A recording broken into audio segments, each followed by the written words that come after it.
Hello Tacticians, my name is Nathan Ng and today we'll be going through patch 11.5. There seems to be a few significant changes, so be sure to take notes of these when you're going into your next TFT games. If you want to climb a Challenger today, make sure you go ahead and visit us at ProGuides.com and get yourself a coach. Now, let's get into our question of the day. What champion do you think is the most overpowered in set 4.5? Most debuffs in TFT are now part of a shared system, similar to how Grievous Wounds and attack speed slows have worked. If an effect applies a common debuff, it will not stack multiplicatively with weaker, stronger, or the same effect. For example, if two 1-star Vi apply 40% armor shred on a single target, only 40% will be shred. However, if a 1-star Vi applies a 40% armor shred and a 3-star Vi applies an 80% armor shred, the strongest version of this effect will take priority, with the weaker version running in the background silently.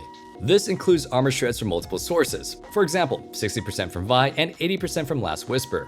Realistically, this doesn't change a whole lot of your matches and should be virtually unnoticeable. It just makes it easier for the devs to tweak things in the long run. People were hitting 4-cost Chosens far too frequently with the increase to base Chosen odds last patch, so the balance team has decided to decrease the chances of getting one at level 7. The odds are now 0, 40, 58, 2, and 0% from 0, 40, 55, 5, and 0%. This is a welcome change as people were getting bailed out by a donkey rolling at level 7 when they played the entire early game incorrectly. Keepers were a bit too overtuned with Ken running rampant when paired with Morrocrux and Guardian Angel. They are only going to get slightly nerfed with their shields going from 150, 200, 275 to 150, 200, 250, so expect the Keepers to still be in the meta. The popularity of Aatrox and Sejuani has been seeing insane play in almost every comp. They are finally seeing a small nerf with Vanguard's magic resist falling to 10, 25, 50, and 80 from 20, 40, 70, and 100. While their armor is also dropping from 100, 250, 500, and 800 from 100, 250, 500, and 1000. Diana has been struggling a lot after being continuously hit by the nerf, so she's finally getting a small buff to her orbs going from 175, 250, and 350 to 200, 300, and 450 shield amount. Nasus has also been struggling with the nerfs and has had his wither damage increase from 350, 550, and 850 from 350, 550, and 750. We still don't think that this is going to warrant going for 3-star Nasus, however, but maybe if you high roll a lot of them early, you can get that free top 4. Nicolai got buffed in the mid-patch update and has started to see a little bit more play. She's still very weak compared to her 1-cost sharpshooter counterpart Tristana, so Riot has decided to decrease her mana cost from 0 over 70 to 0 over 60. Yasuo reroll has been almost completely disappearing from the meta, and Chinimer has now become the new king of duelists. So, Yasuo is receiving some small buffs to his strike and steel attack damage ratio to hopefully reclaim his spot as the duelist carry. The ratio is going to be increased from 190, 200, and 210% from 180, 185, and 190%. Jenna has been one of the most dominant 2-costs throughout all of set 4 and 4.5 with her insane shields that she pumps out over long fights. Riot has noticed this and has decided to nerf her shield values from 250, 300, 400 to 250, 275, and 350. These numbers are noticeable but shouldn't gut her from the meta and is definitely still a good unit to pick up in your games. Mage Elderwood has seen a bit of a slump since the beginning of set 4.5, and Lulu has been underperforming a bit. She'll be seeing a slight buff for her mana going up from 80 over 150 to 75 over 140. What this means is that you'll see Lulu getting her second ultimate off a bit faster, which is always nice to keep your team alive. Also, you'll have much more incentive to place your tier items on her such as Chalice of Power or Spear of Shojin. The reason being is that since her starting mana is now at 75, placing a tier which gives 15 mana will allow her to ultimate 2 auto attacks faster. Similar to Lulu, Veigar has not always been seeing great success with the downfall of Mage Elderwood, so the damage team has decided to give him a little bit more love in the damage department with buffs from 450, 600, 900 spell damage to 500, 650, and 1000 spell damage. We don't expect these buffs to make a huge impact on Veigar's place in the meta, but should you find that odd game where you do decide to make him your carry, he'll feel so much stronger. Akali has been struggling a bit to fulfill her assassin role in the recent meta, so her 5-point strike damage is being upped from 200, 275, and 450 from 175, 250, and 400. She was sitting comfortable in the B to A tier, so this should hopefully see her popularity spike a little bit with her damage being increased at all levels. She should also serve as a better item holder for units such as Talon and Tryndamere, which is always a bonus when you find her. Sivir Carry has been surging in popularity to go to level 7 rolldown compositions. She's been performing quite well when paired with items such as Last Whisper, Infinity Edge, and Deathblade. The balance team has decided that she was performing a little bit too well, so they nerfed her on the hunt damage from 100, 200, and 400 to 100, 200, and 350. She will still be a great carry, just not as impressive as a 3-star now. Trapclaw was not countering Aurelion Sol correctly as he was still casting his ultimate whenever he got stunned by it. They increased his second cast timing by 0.1 seconds, meaning that his beam comes a little bit slower. Hopefully with this change, Trapclaw will prevent the second cast from coming out as intended. Morgana has had the magic shred removed from her tooltip as it actually hasn't been there for quite a long time. This doesn't change the unit all so much, so Morgana is still a great unit to play in your Siphoner and Enlightened comps. Sejuani, as discussed previously, has been played in almost every single composition, being a very versatile unit that you could just slot in.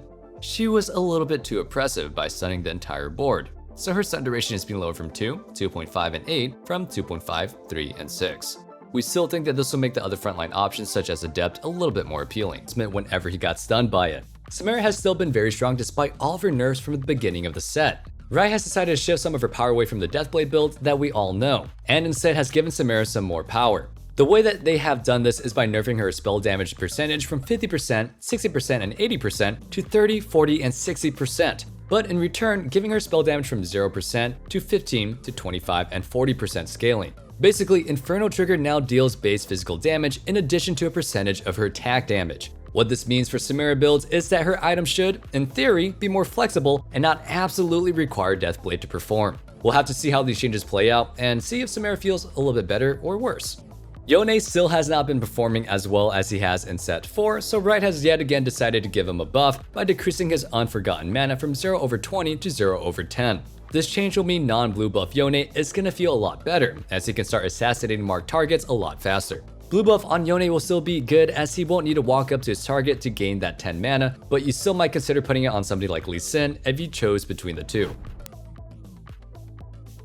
Deathblade with the recent change was continuing to do very well in comps such as Slayers and Sharpshooters. The item was best in slot for a variety of champions such as Tryndamere, Olaf, Samira, and Sivir. The starting stacks are being reduced from 4 to 3, so the base AD that champions will receive when they have this item will be lower at the beginning of the fight.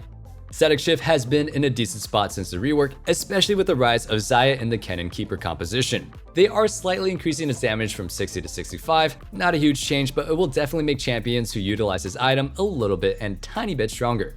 Trapclaw's missile now travels significantly faster. This is a buff to Trapclaw as targets who proc the Trapclaw will now go ahead and be stunned almost instantaneously. Hopefully with this change, Trapclaw will be more in contention with items such as Quicksilver Sash and Guardian's Angel for your carry's best defensive item.